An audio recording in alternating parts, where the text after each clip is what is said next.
کوئی ایسا طریقہ نہیں. اور پھر شہباز شریف کو کیا اس کے بارے میں نہیں پتا؟ حکومت کو اس کے بارے میں نہیں پتا؟ اداروں کو اس کے بارے میں نہیں پتا؟ کیا یہ ریاست کی پالیسی ہے؟ کیا یہ رجیم کی پالیسی ہے؟ یہ کس کی پالیسی ہے؟ انٹرنیٹ کو اس طرح سے سلو کر دینا. جن لوگوں کو آپ نے قابو کرنا ہے انٹرنیٹ کے ذریعے، ان کو آپ ویسے بھی قابو کر سکتے ہیں. آپ بہت طاقتور ہیں، آپ کے ہاتھ بہت لمبے ہیں. تو ان غریبوں کو جن کا کاروبار انٹرنیٹ کے ذریعے چلتا ہے، جنہوں نے صبح اپنا کام کرنا ہے، شام کو گھر روٹی لے کے جانی ہے، جس میں رکشے والے ہیں، ٹیکسی والے ہیں، بائکیا والے ہیں اور فوڈ پانڈا والے ہیں، اس طریقے سے بہت سے لوگ ہیں جن کا کاروبار ہی 100% ڈیپینڈ کرتا ہے انٹرنیٹ پر. ان کی تھوڑی سی ہیلپ کر دیں. یہ حکومت سے میں کہہ رہا ہوں. اور پی ٹی اے والے وہ بھی ذرا ایمانداری سے بات کریں، دیانداری سے بات کریں. حفیظ الرحمان صاحب پوچھیں اپنے محکمے سے کہ ان کو کیا انہوں نے بریفنگ غلط دی تھی، یا پھر حفیظ الرحمان صاحب نے خود کمیٹی میں جا کے جھوٹ بولا تھا. اس کی بنیاد تک بھی پہنچنے کی ضرورت ہے.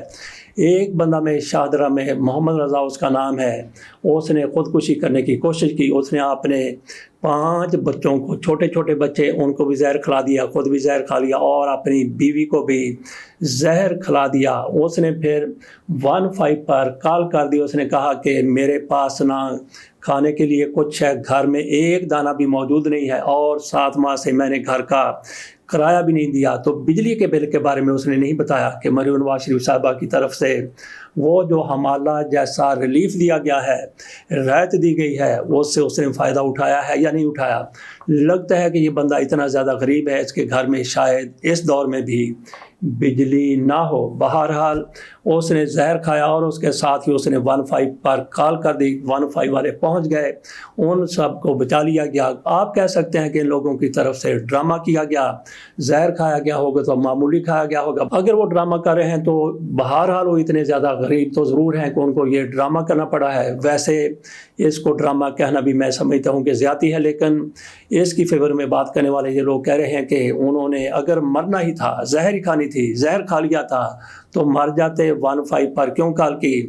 تو ناظرین یہاں پہ تھوڑی دیر کے لیے سوچیں. اگر آج کے اخبارات میں یہ خبر لگی ہوتی کہ بھوک کی وجہ سے 7 لوگوں نے خودکشی کر لی، تو کہاں کھڑے ہوتے آپ؟ کہاں کھڑی ہوتی ہماری ریاست؟ کہاں کھڑا ہوتا ہمارا معاشرہ؟ کہاں کھڑا ہوتا ہمارا ملک؟ پوری دنیا میں پاکستان کا کیسا امیج؟ ویسے تو پاکستان کا امیج پہلے بھی کوئی ایسا روشن اور چمکدار نہیں ہے، لیکن اگر یہ 7 لوگ زہر کھا کر مر جاتے تو پھر کیا ہوتا؟ تو یہ بندہ اگر ایسا نہ کرتا تو کیا کرتا؟ مسجد میں جا کے اعلان کرواتا.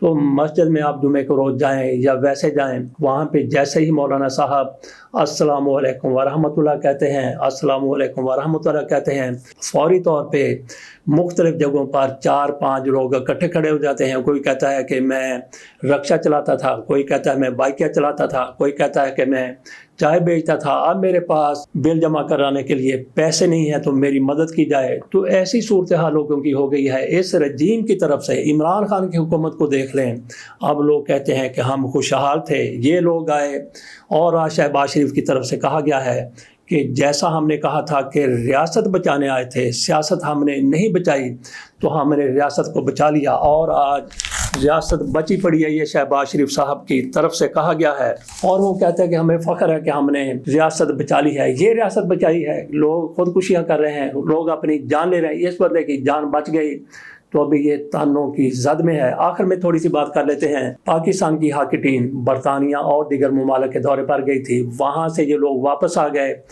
واپس آنے کے بعد 4 لوگوں کے بارے میں کہا گیا ہے، 3 کھلاڑی ہیں، ایک ان میں فزیو ہے. ان کے بارے میں کہا گیا ہے یہ دوبارہ سے پاکستان سے چلے گئے.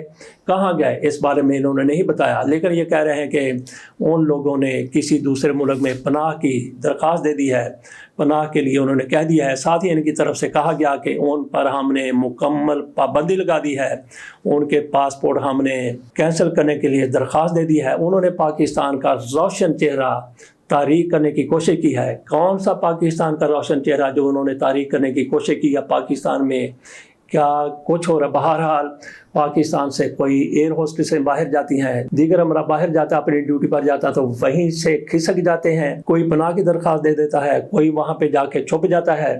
تو حالات پاکستان میں اس طرح کے ہیں، باہر حالات جیسے بھی ہیں، آپ نے پاکستان کو جس طرح سے بدنام کرنا شروع کر دیا، اور یہ 4 لوگ جو ہاکی ٹیم کے ساتھ گئے تھے پاکستان واپس آ گئے، اور اس کے بعد انہوں نے کسی ملک میں جا کے پناہ کی درخواست دے دی ہے۔ ان کو نام بتائے گئے ہیں، مرتضیٰ یعقوب ہے، احتشام اسلم ہے، عبد الرحمن ہے، اور فزیو ہیں وقاص صاحب۔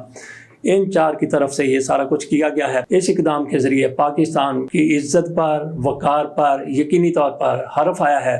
لیکن یہاں پہ سوچنے والی بات یہ ہے کہ جو ہاکی فیڈریشن کی طرف سے بیان جاری کیا گیا ہے، ابھی تو ان کو یہ بھی نہیں پتا کہ انہوں نے کس ملک میں جا کے پناہ لی ہے، تو یہ کچی خبر تو نہیں ہے۔ پہلے پوری کی پوری انویسٹیگیشن کریں کہ کس ملک میں گئے ہیں۔ یہ ان کی طرف سے کہا گیا ہے کہ یہ دورے پر گئے تھے، وہاں سے واپس آ گئے تھے، واپسی کے بعد پھر یہ چلے گئے۔ جب ان کو بلایا تو کہا گیا کہ وہ مصروفیت کی وجہ سے نہیں آ سکتے، لیکن بعد میں پتہ چلا کہ وہ پاکستان سے باہر جا چکے ہیں۔